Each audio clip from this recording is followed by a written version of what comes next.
Hi everyone, I'm Dr. Pragna Chigurupati Nara, a consultant breast surgeon currently working in Hyderabad. Today we're going to be talking about a subject which is extremely common. It's seen at least around in 80% of the women through their fertile period. It's on nipple discharge. Nipple discharge is one of the most common symptoms of the breast. Around 5 to 10% of all the women present with nipple discharge to the clinic. I'm sure every breast surgeon can vouch for this. Nipple discharge can be either from a single breast or both the breasts. It can be either spontaneous or only on expression.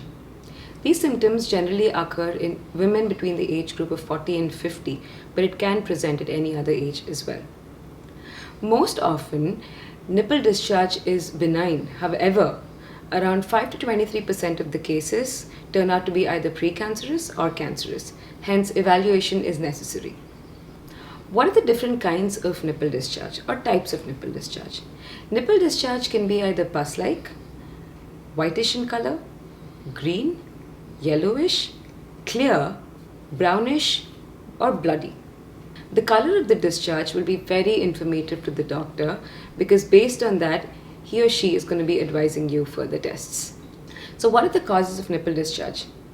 Nipple discharge could be either physiological, which is the normal change that occurs in a woman's lifetime, or it could be pathological, that is, it's because of some underlying condition.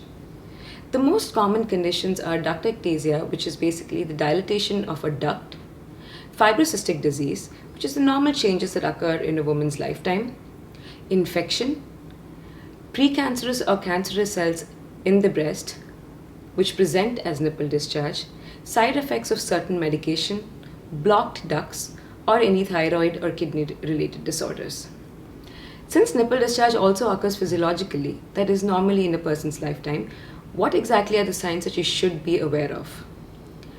If the nipple discharge is blood-stained or brownish in color, if it is smelly, if it's associated with any underlying lump, pain, or redness of the breast, if it's a regular occurrence and spontaneously and not just a one-off sign, if you're about the age of 50 and it's a new symptom.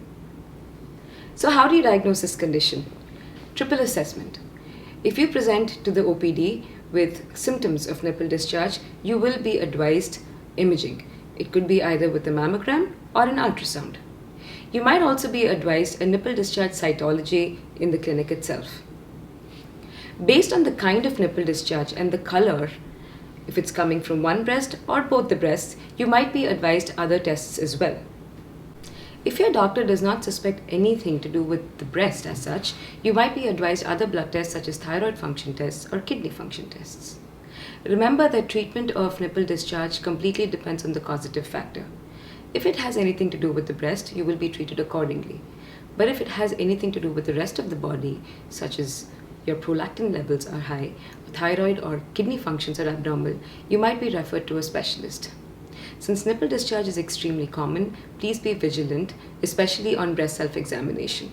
Remember to slightly squeeze your nipple on examination and note if there's any kind of a discharge. Hope this answers all your questions on nipple discharge. If you have any other queries, please reach out to us on the numbers given below. Thank you.